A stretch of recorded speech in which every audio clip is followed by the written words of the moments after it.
그래서 실제로 디지털 자산 시장에서 체결되는 코인 거래 80% 이상이 스테이블 코인을 매개해서 이루어지는 것으로 알려져 있고, 소위 탈중앙화 금융, 그러니까 디파이라고 이제 부르는데요. 여기에 차입을 위한 담보 자산으로도 활용되고 있다. 내가 돈을 빌리는데 스테이블 코인 맡겨놓고 그리고 돈을 빌릴 수도 있고 이런 거란 말이에요.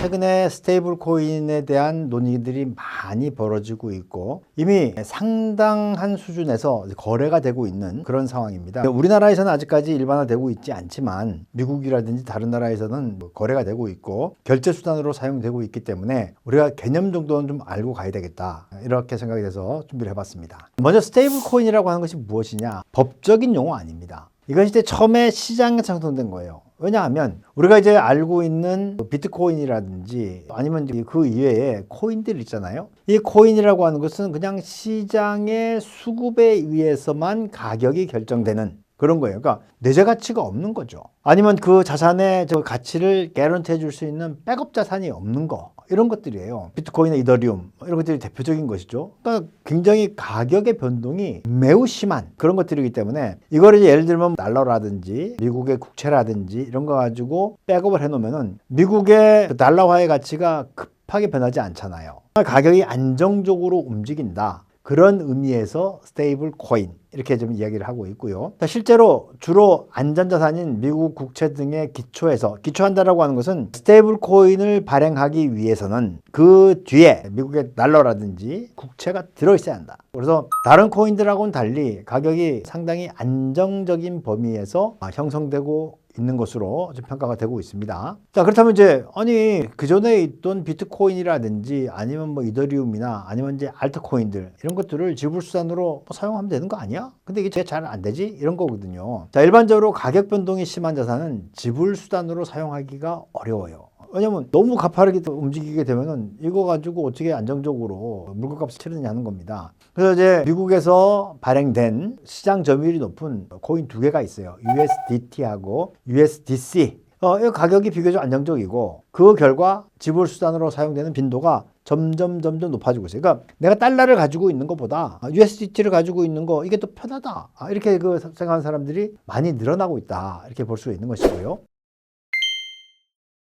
그렇다면 스테이블 코인이라고 하는 것은 왜 유용한가 하는 거거든요. 코인을 매매하는 시장에서는 스테이블 코인이 현금이나 예금을 대신해서 지불 수단으로 널리 사용되고 있습니다. 우리나라는 아직까지는 안 돼요. 예를 들면 환전할 때 우리 환전 수수료 내는데 그냥 보낼 수 있는 그런 부분들이 있단 말입니다. 그래서 실제로 디지털 자산 시장에서 체결되는 코인 거래 80% 이상이 스테이블 코인을 매개해서 이루어지는 것으로 알려져 있고, 소위 탈중앙화 금융, 그러니까 디파이라고 이제 부르는데요. 여기에 차입을 위한 담보 자산으로도 활용되고 있다. 내가 돈을 빌리는데 스테이블 코인 맡겨놓고 그리고 돈을 빌릴 수도 있고 이런 거란 말이에요. 가격 안정성 덕분에 담보로서의 가치가 높기 때문에 그런 일이 벌어지고 있고, 스테이블 코인은 코인 생태계를 하나로 통합하는 역할을 수행하고 있다. 비트코인이나 지금 현재 변동성이 높은 그 가격들의 하락을 가져오는 게 아니냐, 이렇게 보고 있는 사람들도 분명히 있습니다. 자, 최근에는 코인 생태계 밖에 실물 거래에서도 스테이블 코인이 지불수단으로 사용되는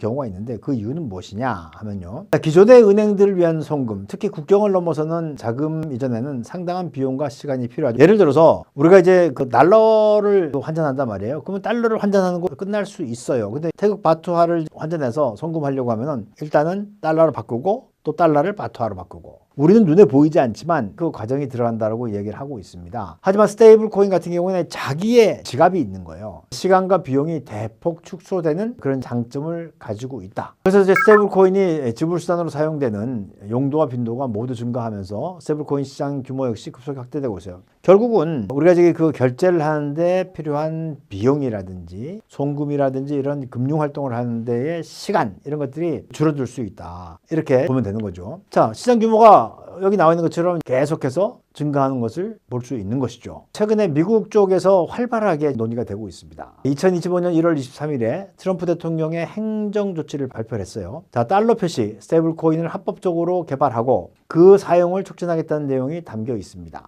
미국 입장에서도 보면 국채에 대한 수요가 줄어들고 있어요. 왜냐하면 미국의 국채를 많이 사줬던 나라가 바로 중국인데 미중 간에 지금 갈등이 있고 하니까 지금 가지고 있던 미국채 팔고 금으로 바꾸고 막 이런단 말입니다. 그러니까 미국 같은 경우 경우에는 국채를 발행해야지 그래야지 돈을 쓰게 되는데 국채를 사줄 사람이 없으니까 달러 표시라고 하는 것 자체가 달러 그리고 미국의 국채 같은 내용이란 말이에요. 그러니까 이제 미국 입장에서는 스테이블 코인 이쪽에서 미국이 발행하려고 하는 채권에 대한 수요가 충족될 수가 있기 때문에 아마 이제 적극적으로 하고 있는 것으로 봐야 되겠죠. 또 5월 3월 7일 백악관에서 개발된 크립토 서밋, 크립토라고 하는 게 이제 암호화폐잖아요. 크립토 서밋에서도 비슷한 발언이 있었는데 달러 표시 스테이블 코인을 통해서 미국 달러화가 갖는 전 세계 준비자산으로서의 지위를 공고히 하겠다. 그러면서 5월 7월 19일에 스테이블 코인에 대한 미국 최초의 연방 차원의 법규인 지니어스법이 공식 서명이 됐어요. 스콧 베센트 재무장관인데 말씀드린 바와 같이 트럼프 행정부가 스테이블 코인을 법제화하고 육성하려는 이유는 무엇이냐? 달러 표시 스테이블 코인이 활성화될 경우에 미국 국채에 대한 수요가 늘어나는 거죠. 미국 정부의 셧다운, 이건 이제 미국의 부채 문제입니다. 그러니까 미국은 지금 사실은 연방 정부의 부채 한도를 생각 같으면 없애고 싶어 해요.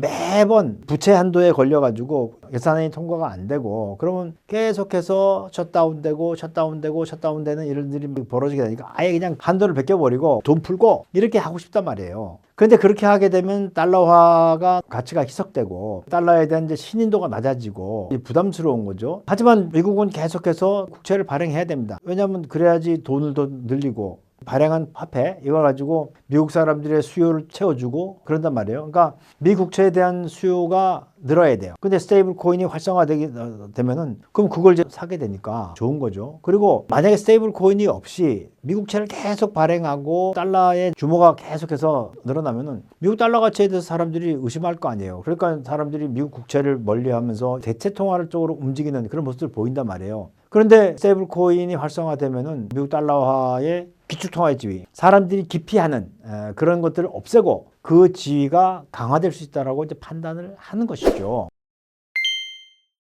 그래서 이제 스테이블 코인 발행하고 미국 국채 수요하고의 관계를 보면 자, 전체 스테이블 코인 발행업자들이 보유한 미국의 국채 규모를 국가별로 포함시킬 경우에 전 세계 16위 정도 미국채를 스테이블 코인 발행업자들이 가지고 있습니다. 우리나라가 보유한 미국의 국채보다 더 많이 가지고 있다는 거죠. 자, 보유 잔액 대신에 순 매수 규모를 가지고 보면 코인 발행업자의 입지가 한층 더 강화돼요. 더 많이 산다고 합니다. 실제로 2024년 한 해 동안에 순매수 규모를 기준으로 삼을 경우에 USDT 발행사인 테더의 순위는 7위에 해당합니다. 최근 달러 표시 스테이블 코인 시장의 급격한 성장에 맞춰서 코인 업계에 대한 미국채 매입이 가파르게 증가한 거 보여주는 것이고 트럼프 행정부도 여기에 이제 솔깃한 거죠.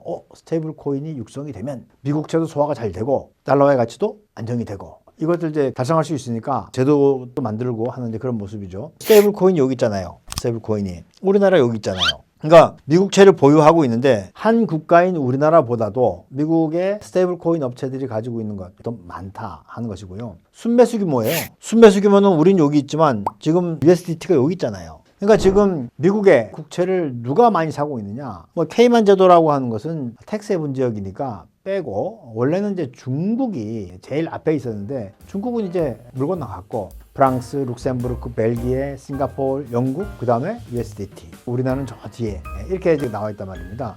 그러니까 미국이 발행하고 있는 채권 여기에 주요 매수 주체가 바로 이제 스테이블 코인 업체다 이렇게 볼 수 있는 것이고요. 복잡한 세상 궁금한 건 많고 어디서 배울까 망설이지만 세종 TV 문을 활짝 열어봐.